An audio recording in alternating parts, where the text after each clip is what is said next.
This program is brought to you by Stanford University. Please visit us at stanford.edu. So our next two speakers actually are kind of an interesting take on device issues from a company standpoint. As you know, Cook Medical, Gore, and Medtronic were all generous in their sponsorship of the meeting. We actually invited design engineers and clinical applications people from each of the companies to make a presentation about their take on device design, clinical trialing, and issues related to that. Gore and Medtronic chose to do that. Cook chose not to do that. From Medtronic, our speaker is Simona Zannetti. Simona is Senior Director of Clinical Research at Medtronic Cardiovascular and Endovascular Innovations.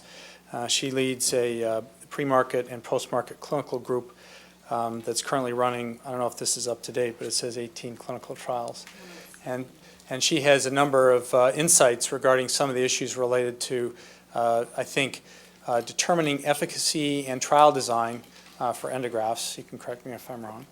And I think our next speaker that Charlie's going to introduce is a little more focused on design considerations for the device itself and physical factors. So we actually are delighted that the companies chose to participate, because I think if we talk about who's got the best practical experience in terms of solutions in this area, you have to agree it's the commercial device manufacturers and the companies that support them. So anyway, Simona, thank you very much for agreeing to participate. Thank you, Dr. Dalman. I want to say how proud I am to be part of this prestigious summit with this very prestigious faculty. So just want to reassure everyone that my presentation is not going to be nearly as long as any one of the ones before, so it's going to be probably around 10 to 12 minutes. So after having listened to all the very technical considerations around failure modes of endografting, I'm going to now share with you some considerations from the perspective of the manufacturer who has to bring new technology to the United States market. I'm going to touch briefly on what an IDE trial is and a brief overview of that, and then I'm going to go into talking about some challenges of designing and conducting an aortic endograft trial. And then lastly, I'm going to touch on some opportunities that we may have to streamline this complex process. So the concept behind an IDE trial is that an approved technology cannot legally be used in the United States, not even for a clinical trial. So to ship devices to investigators and use them in human subjects requires an extensive agreement between the sponsor and the Office of Device Evaluation. The agreement specifies the experiment to be done and the analysis to follow, and allows the shipment of investigational product to investigators for human use. Performing a clinical trial under an IDE regulation is an extremely complex and labor-intensive activity. The underlying reason that we perform clinical trials is for objective and reliable assessment of the safety and effectiveness of our technologies. And this essential information supports our marketing applications to the FDA, reimbursement decisions by CMS, the educational support we offer to our physician customers, and all phases of our marketing and promotional activities. The bottom line is that the clinical proof of safety and effectiveness is the key milestone in every development process. Here are listed in this slide some of the key requirements, just to give you a sense of the complexity involved to be followed under an investigational device exemption trial. We will need a standardized device design and manufacturing, strict control of all study devices, establishment and training of the clinical research team, the thorough process of informed consent and institutional review board approval, compliance with protocol procedures, complete follow-up and data collection for all subjects, the readiness and preparing of sites and of the sponsor for FDA audits, of course, a good clinical and statistical group. And these are some of the things, and I just put this slide here to give a sense of the process entailed in these IDE trials. We heard all this before. These 5 devices are the currently FDA approved and marketed AAA devices in the United States at this point. Medtronic has 2 devices, the Talent and Aneurysm stent graft, the Zenith Cook, the Gore excluder, and the Paralink from Endologics. And on the thoracic space, the Gore device has been approved about 3.5 years ago, and this year, just lately in the spring, we had 2 approvals, one for the Cook TX2 and then the Talent thoracic stent graft. And the reason why I'm showing this is just, I think that with this technology approved in the US market, we have now left the pioneeristic phase of this therapy, and we're entering in an era where the therapy is way more established and there is more information around it. Touching now on what are the key challenges around study design and the conduct of a trial. As I said, the scope of the IDE trial is to characterize the device by assessing its safety and effectiveness. So the IDE needs to demonstrate that a device is safe and effective, or that is not safe and effective, but that's the ultimate question that needs to be answered. And while there is a good understanding of what are the outcome of interest, there are no standardized measure to define safety and effectiveness in aortic endograft IDE trials. Coming to defining what will be the endpoints that will characterize our trial and that we're going to assess entails a complex negotiation that goes on between the clinical team at the device manufacturer and the Office of Device Evaluation. The challenge is to have a clinically meaningful endpoint that can be measured in a reasonable amount of time and that doesn't add to the burden for patient. We learn to select the right endpoints over time. As Dr. Zarens pointed out before, at the very beginning of this therapy, we thought that endoleaks were the only things that matter. Other things then, other failure modes were identified. Migration is one of them. Even around safety outcomes, we were looking mainly at all-cause mortality. Now, definitely, we can probably say that aneurysm-related mortality is the most significant hard endpoint characterizing this therapy. A lot of these things were not understood, of course, in the early phases of this trial. The same applies to device migration. That was later defined. But endpoints are not standardized throughout trials. And so what I mean is that the way Medtronic looks at a trial and studies the device is different of how Cook and Gore does it. And each of us use different ways of assessing the success of our and the safety and effectiveness of our products, and even different definitions when looking at discrete endpoints. Migration is an example of this. When we talk migration, migration can mean any movement of the device, or it can mean a 5 millimeters or more movement of the device, or a 10 millimeter or more movement of the device, which is what is currently recommended by the Society for Vascular Surgery.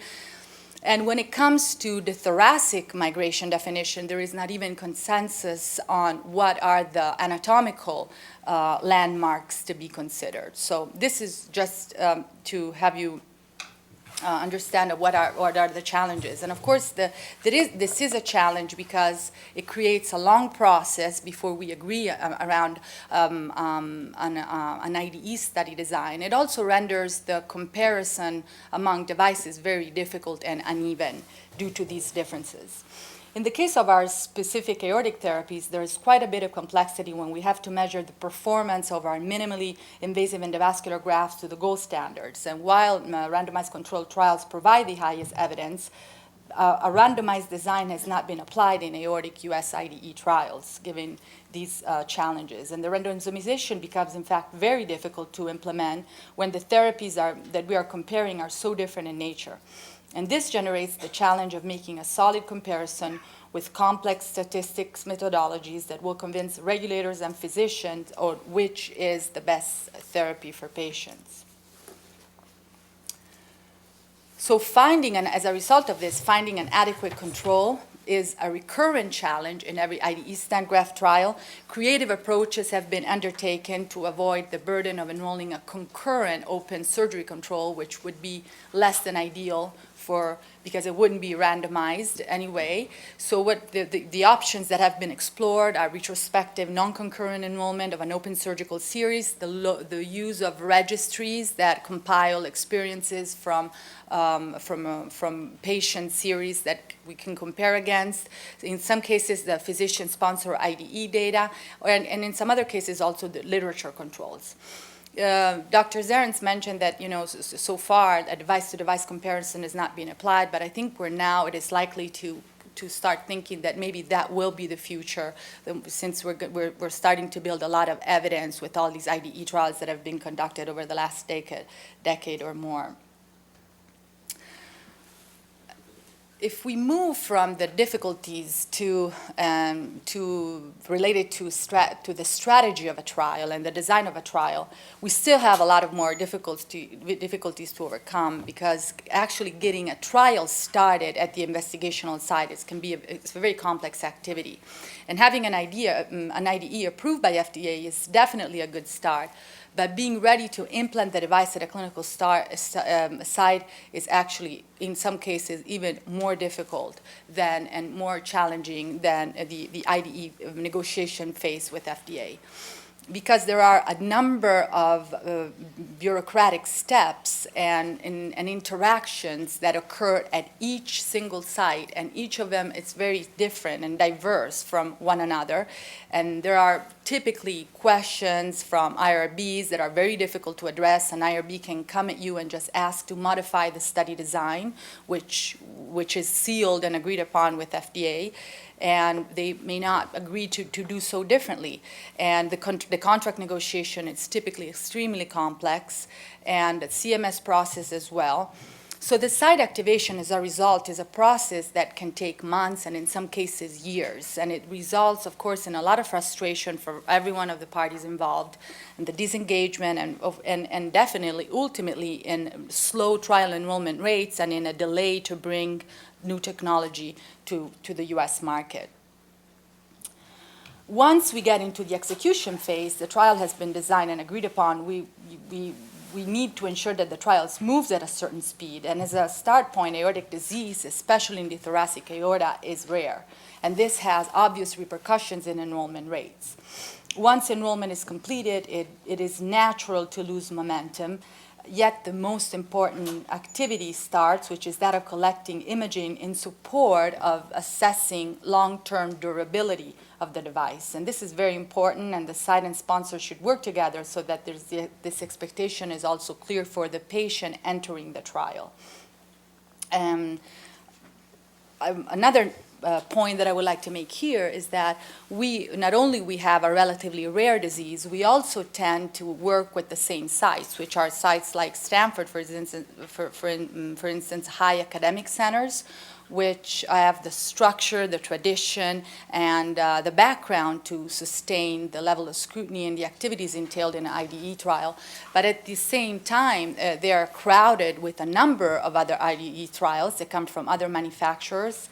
And so this poses even an additional challenge in trying to keep the pace of the trial going. So coming to the opportunities after this session on problems that we have, I think that we can definitely say that it was going to help very much just to share a culture of accountability. And both industry, FDA, and physician have to continue to partner to facilitate the efficient execution of the complex IDE process and to streamline the trial design process. And also something that is not currently happening, a collaboration between different device manufacturers, possibly facilitated by FDA, may result in a more streamlined, organized, standardized process and approach to characterizing these devices. A motivated site investigator also can drive efficiencies in the process by helping to jump the bureaucratic hurdles at his site and by engaging his patients. So one of the ways to do this is, for instance, move from the typical, or continue to still work with some academical center, but also trying to develop new relationship with new sites, some motivated physician that can have an impact through their motivation on speeding up the process. physicians that may be interested in collaborating with industry, that therefore would be more on the daily difficulties of the project itself. And this would also be an opportunity for these physicians to develop some skills and knowledge around the regulatory process to get this devices approved. And also a thought that we have not explored at Medtronic, but at least in this business at Medtronic, which is that of engaging new geographies. Conducting IDE trials outside of the United States may be another significant opportunity for the reasons that I just said, that all of these sites are crowded with a disease that is relatively rare. And ethics committees and contract processes are typically smoother and shorter, allowing for earlier enrollment. The challenges, of course, would be that of developing an infrastructure that will be acceptable to and compatible with the FDA requirements. Of course, there would be an appealing goal or result to have a clinical research that will allow for global consistencies and efficiencies in data collection and monitoring. In conclusion, IDE clinical trials are the means by we bring innovation and new technology to physicians and patients. There is an opportunity for the device industry to partner more effectively with industry competitors, regulators, and payers to provide clinical evidence and to bring the most up-to-date therapy to patients in a timely fashion. Thank you very much for your attention. Was that too long? No, that's perfect. In fact, that's exactly the way the conference should wrap up, because the reality of the matter is today, I&D, research funding in this area is largely driven by our commercial sponsors, partners, and we need this kind of insight, how to get investigational observations into real, devices that can help patients. So I really appreciate, Simona, you sharing your observations with us, and we gave you very little guidance about what we wanted you to talk about, but that was exactly right. So does anyone, in terms of the very practical considerations about taking new ideas, bringing them to market, how to facilitate and accelerate the process of investigation and, device improvement, does anybody have any questions for Dr. Zannetti? So I have some questions. What about a kind of a common, as you were talking about, what would be the framework in which we could start comparing devices? How would that work exactly? Because I can see the downsides to that. Nobody wants, regardless of how good your device is, nobody wants to be in a situation where there's a publication that says that it's not the best. So how do you actually make that happen from a commercial It's full of standpoint? publications that say... Well, never direct comparisons, though, which should be the only fair way to do it. Yeah, there has been some attempt of direct comparisons, like, some satellite papers from the Greenhalgh trial, the EVAR-1 trial. The reason it's a thought that, as the far more the therapy is established, I think it would be reasonable to consider a device-to-device comparison once you agree that the devices on the market do have the right to be there for a whole host of reasons. I think that coming from the perspective of a manufacturer, that once that concept is agreed upon with FDA, of course, from our perspective, we have different device platforms, so that could be something, so different data set that we own. Mm-hmm. We have, the Aneurysms and Talent, and we're working now on an IDE on another device platform as well. So that could be, assuming, that there is an FDA agreement on that, a possibility to look at, both devices, because we own the data and we know all the nuances, and we can take care of looking accurately and in a standardized way to each data point. It's interesting that in the past, open surgery has been the gold standard, but you could argue that if open surgery is becoming nearly obsolete, I don't know, who knows on a point basis how many EVARs versus open operations are being done, but clearly that's a dramatic change.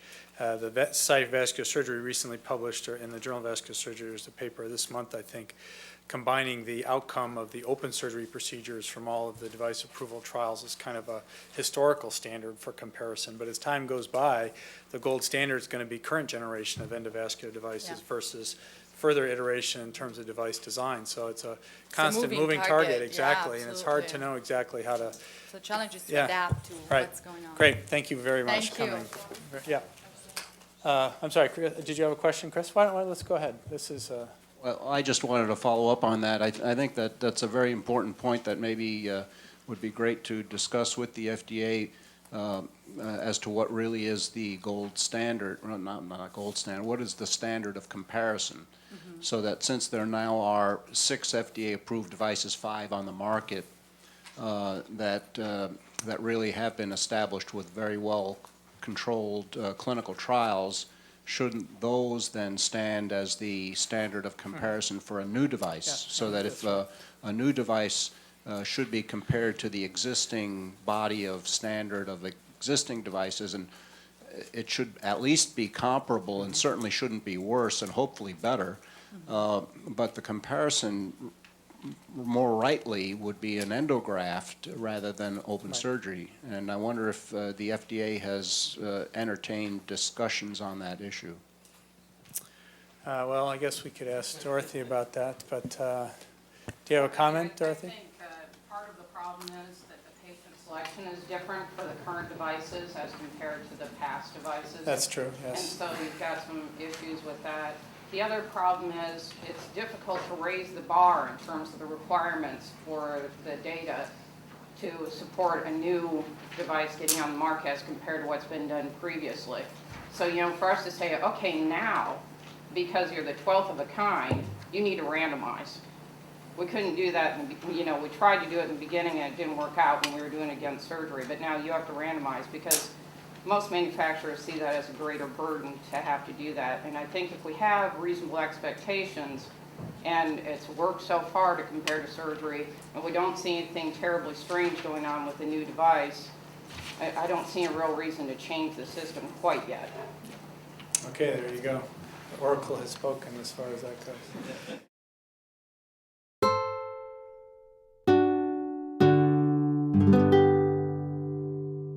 The preceding program is copyrighted by Stanford University. Please visit us at stanford.edu.